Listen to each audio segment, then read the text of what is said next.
Más ayuda a México quien se atreve a criticar a su gobierno que aquel dedicado a expresar alabanzas y asumir su defensa a ojos cerrados. El líder máximo de la Cuarta Transformación, Andrés Manuel López Obrador, con su discurso que divide a la sociedad entre los buenos, los que lo apoyan, y los malos, la oposición, ha creado una actitud de intolerancia generalizada entre sus seguidores.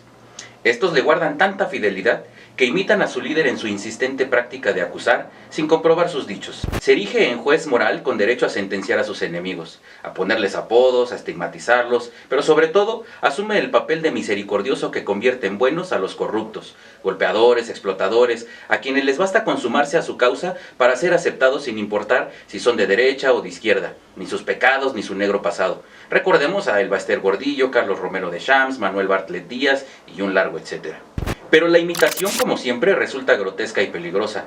Los defensores de la Cuarta Transformación se sienten con derecho a repudiar a los que consideran los malos. Suelen responder en automático a los críticos, a descalificarlos, pues consideran que señalar los errores del gobierno es atacarlo.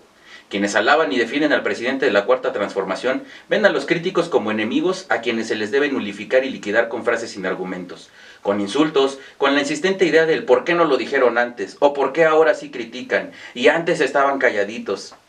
En fin, de la actitud de repudio contra toda crítica se ha pasado incluso a la violencia verbal, y de esta la violencia física solo se requiere de un pretexto o de una orden. Esperemos que por el bien de México el presidente de la República cese el discurso que ha dividido a la sociedad mexicana entre los buenos de la Cuarta Transformación y los malos de la oposición. No se debe olvidar que un gobierno democrático tiene como objetivo primordial el bienestar de la gente, bienestar económico, político, cultural y social. Por lo tanto, siempre hay que tener en cuenta que las decisiones políticas no son inocuas, ni ingenuas, pues terminan afectando negativa o positivamente a unos y otros. Por consiguiente, es necesario señalar los errores de los gobernantes porque afectan negativamente a las personas. Para evitar mayores daños al pueblo, el gobernante no debe molestarse ante la crítica, y menos colocar a quien lo critica en la lista de sus enemigos. Si el gobernante considera como su enemigo a quien lo critica, entonces no es demócrata, sino un ególatra, que solo quiere escuchar las alabanzas. A un gobernante ególatra solo le interesa lo que digan de él y es incapaz de ver sus errores y el mal que le puede causar al pueblo que dice defender. Para calibrar si los fieles defensores del presidente de la República están dispuestos a ayudarlo, emitimos esta serie de comparaciones para identificar los peores errores de su equipo a propósito de sus primeros 100 días de gobierno. Planteado el reto a todos los ciudadanos, favor de calificar los siguientes desatinos del equipo de la Cuarta Transformación. Medir con una escala de 0 al 10 los errores que se exponen a continuación, donde 0 es un error con el menor daño y 10 el error con mayor daño para la gente. El funcionario que acumule más puntos de 3 errores será postulado como candidato a renunciar a su cargo. Presidente de la República. Principales errores. Califique usted del 0 al 10. 1. No cumplir su promesa de bajar el precio de las gasolinas y llamar a los gasolinazos ajustes de precio. 2. Aceptar que México se convierta en la sala de espera de los migrantes, mientras las autoridades estadounidenses aprueban sus peticiones de ingreso. 3. Negar que redujo la importación de combustible y justificar el desabasto de gasolinas con el combate a los huachicoleros. 4. No dar las instrucciones adecuadas para evitar la explosión del ducto de Tlahuelilpan y la muerte de 132 personas. 5. Descalificar a las organizaciones sociales y de la sociedad civil diciendo que son corruptas, que formaban un gobierno paralelo y que debilitaron al Estado.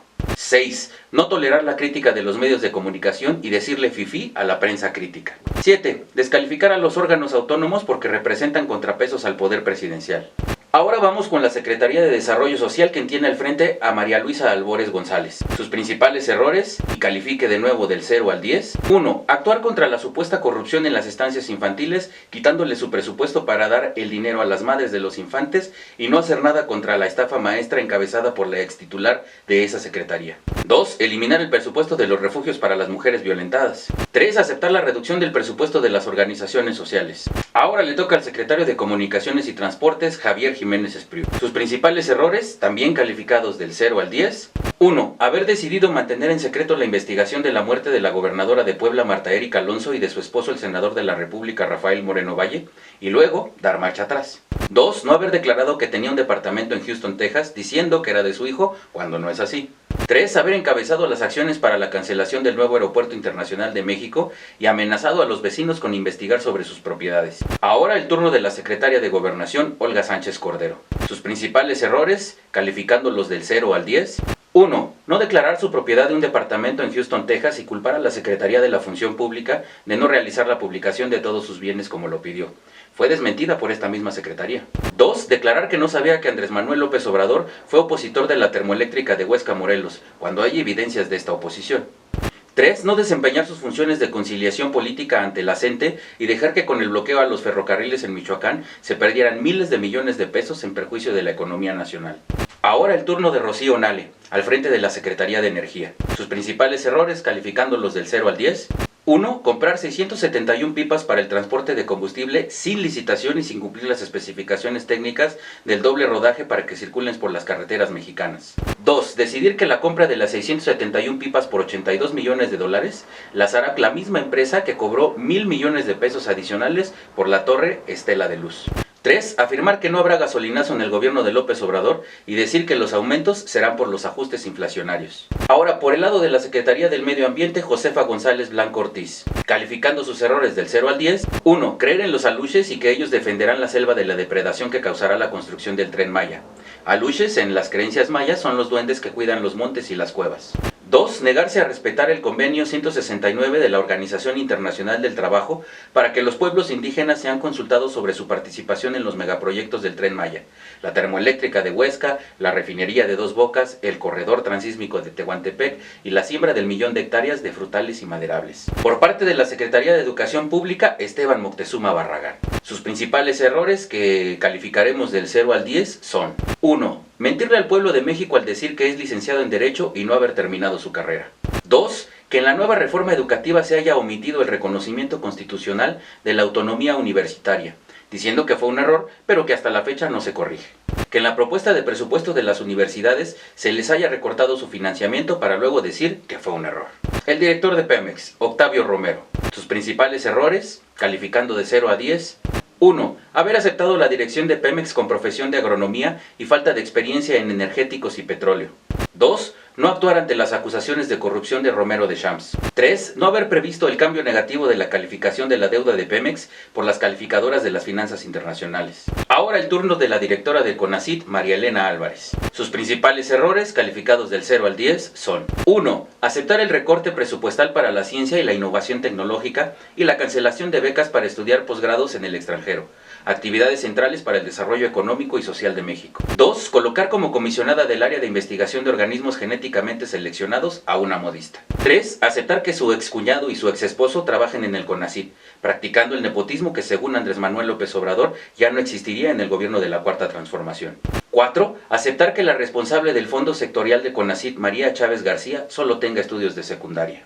Ahora el director del Fondo de Cultura Económica, Paco Ignacio Taibo II. Sus principales errores, calificándolos del 0 al 10, son: 1. Haber dicho públicamente, sea como sea, se las metimos doblada, camarada. 2. Decidir la desaparición de la revista Trimestre Económico del Fondo de Cultura Económica. 3. Aceptar que se cambiara la ley para ocupar un cargo de funcionario público a pesar de ser extranjero. Ahora vamos con la Cámara de Diputados y califiquemos del 0 al 10 sus principales errores. 1. Haber aprobado la creación de la Guardia Nacional sin tomar en cuenta las advertencias del peligro de la militarización de las funciones de seguridad pública. 2. Haber aprobado una reforma del artículo 19 constitucional para ampliar los delitos graves que pueden ameritar cárcel de oficio. 3. Haber aprobado un presupuesto público donde se le redujo el financiamiento a los estados, los municipios, la ciencia y la tecnología, así como la cultura y las universidades. En el caso del Poder Judicial también tiene sus principales errores que calificaremos de la misma manera del 0 al 10. 1. Mostrar vulnerabilidad al aceptar la renuncia de la presidenta del Tribunal Electoral del Poder Judicial de la Federación, motivada por presiones de la Presidencia de la República. 2. Haber cambiado a su presidente para hacerlo más afín al presidente de la República, debilitando así su autonomía como poder constitucional de contrapesos. 3. No emitir declaración alguna ante las convocatorias emitidas por el presidente de la República para realizar consultas populares al margen de la ley. Pues bien, a 100 días de gobierno, estas son las ternas propuestas por Alterno 180. Esperamos leer sus comentarios y sus votos.